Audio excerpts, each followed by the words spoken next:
y muy buenas noches, tardes, días, noches, noches, tardes, días, noches, noches, tardes, días, noches, noches, tardes, días, noches, según la hora en que me escuches. Volvimos a De Esto No Se Habla en el 88.7 en Radio La Azotea, y como todos los jueves tenemos el altísimo honor de presentar al mejor historiador del barrio, Franco Mares. Esperabas otra cosa, ¿no? Dale. ¿Qué haces, Franco? No. Muy bien, muy bien. La verdad que un gusto, como siempre, estar con ustedes. Contanos hoy qué nos trajiste. Contá, dale, a ver, que estamos ansiosos. Hoy vamos a empezar a hablar de la supremacía blanca y los afrodescendientes. Bueno. ¿Por qué pusimos este título?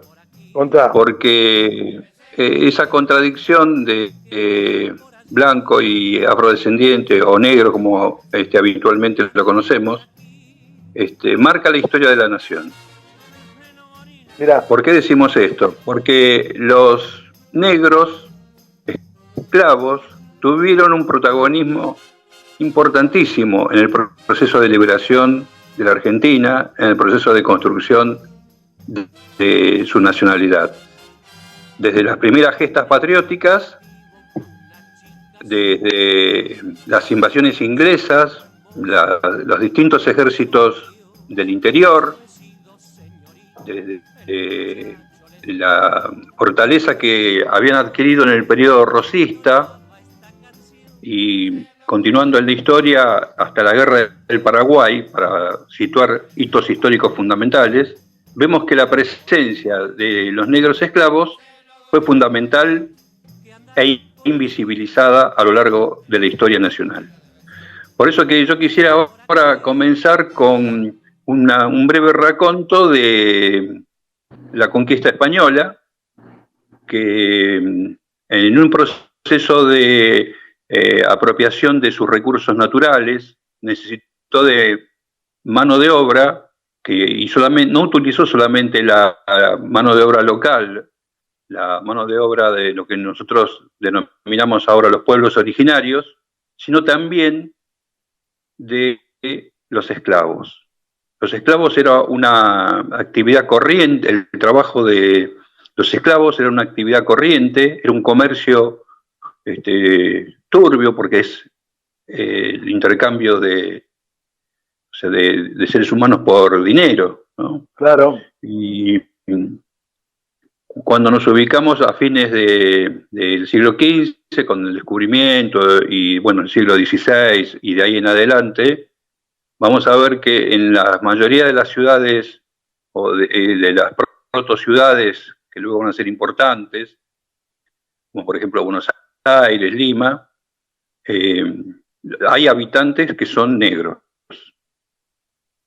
¿Por qué? Porque era una práctica común la de el hacendado o del el burgués comercial que ejercía actividades del monopolio español, tener en su séquito a personas de color. Obviamente para hacer los trabajos que ellos no querían hacer. El imaginario, claro, dicen los historiadores, que tenían los conquistadores, era replicar un poco lo que conocían de la península.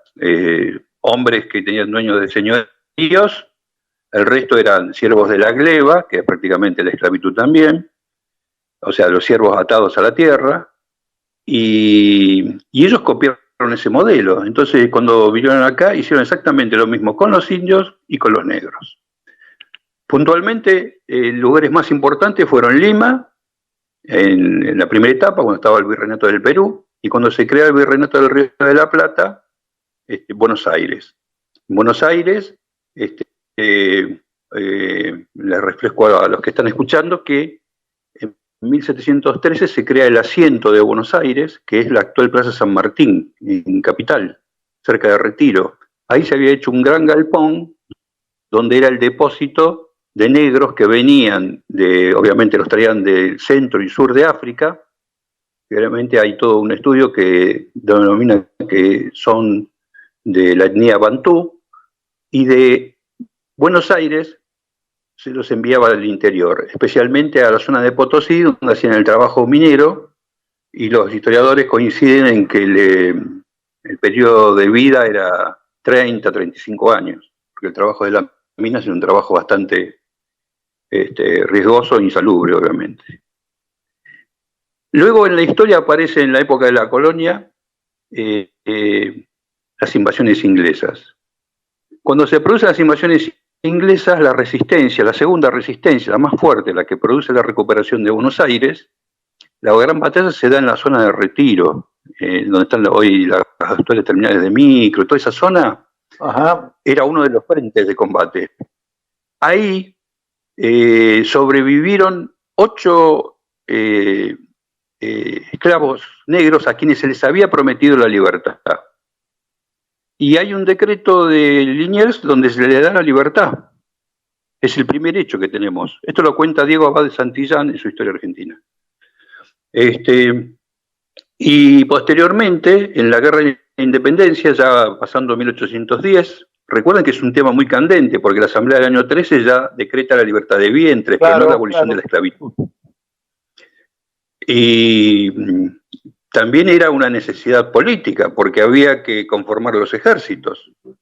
Y los trabajos que son muy fuertes en el ejército, el traslado de material de guerra, traccionar cañones, mantener los caballos y demás, necesitaba gente que tenía destreza, capacidad física. Bueno, utilizaron a estas personas para estas campañas.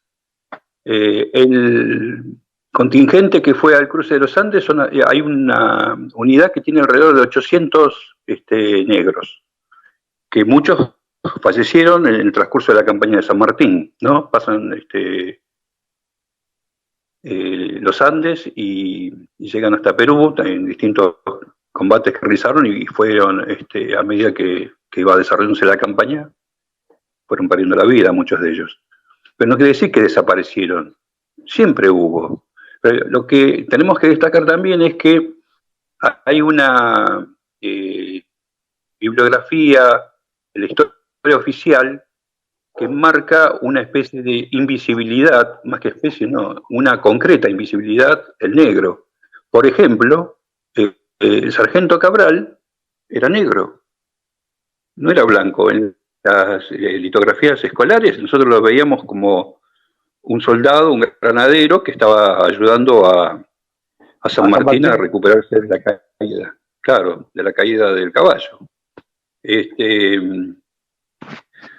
No se hacen exaltaciones de la figura de estos hombres que estuvieron en la primera línea de combate. Donde hay una restauración y de incorporación gradual desde el punto de vista social es en el periodo de Rosas. Rosas, como hizo también con muchos integrantes de los indígenas de la zona sur de la provincia, de Buenos Aires, la zona de La Pampa, siempre trató de incorporarlos al proceso, entre comillas, civilizatorio de ese periodo. Por ejemplo, Mariano Rosas, un caudillejo, que lo tomó Rosas como padrino, era jefe de contingentes indígenas y buscaba una incorporación a la sociedad de ese periodo. Y con los negros hizo lo mismo, al punto de que en las fuerzas regulares que él tenía, en el periodo de la Confederación, estaban integrados por las tropas de base, eran negras, había gente negra, y también había oficiales. O sea, a los oficiales a los negros le dio grados de oficiales de la Confederación. Mirá. Esto es muy importante porque muestra que había una política de integración. Pero la construcción de la Argentina moderna que plantea el liberalismo utiliza todas estas acciones que hace el rosismo para acentuar a través de esa gran obra, para discutir, para mí por eso que es una gran obra porque es polemista y demás, que es Civilización y Barbarie, donde nos permite confrontar y ver claramente cuál es el ideario de esa generación romántica que quiere construir una nación y donde quiere ser una nación blanca. Y para eso hace todos los dispositivos del Estado para llegar a ese objetivo, que en cierta manera lo logra. Durante muchos años está oscurecido la visión de los afrodescendientes. Si uno, las actividades que uno ha logrado encontrar que realizaban, hay una actividad muy fuerte del periodismo de 1850 en adelante. Había, lo que descubrí que hay una particularidad.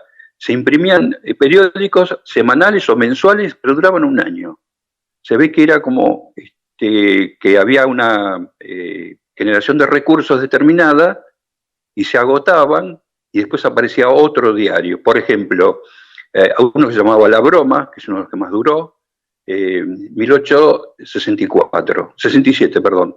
Después apareció El Artesano, El Candombero.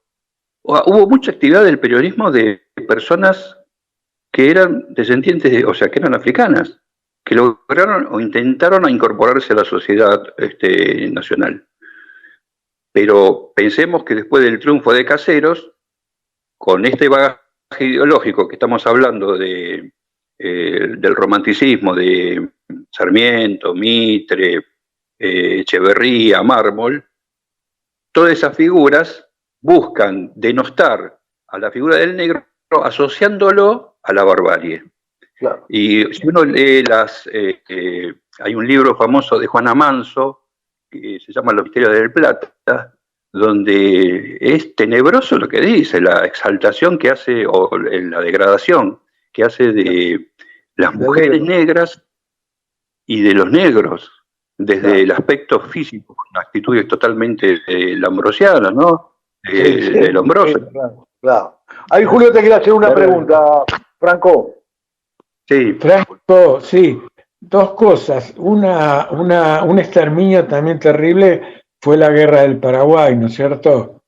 De negros, lamentablemente. Y otra cosa, te quería comentar que el Martín Fierro, José Hernández, en un tío era bastante racista también, ¿no? Bien. Con respecto a la guerra del Paraguay, sí, es efectivo, porque más allá de que combatieron defendiendo la bandera nacional en una guerra totalmente injusta, sin sentido, pero fueron conducidos militarmente de mala manera y se produjeron masacres reales. O sea, los mandaban al frente sin pensar en la potencia que tenía el enemigo.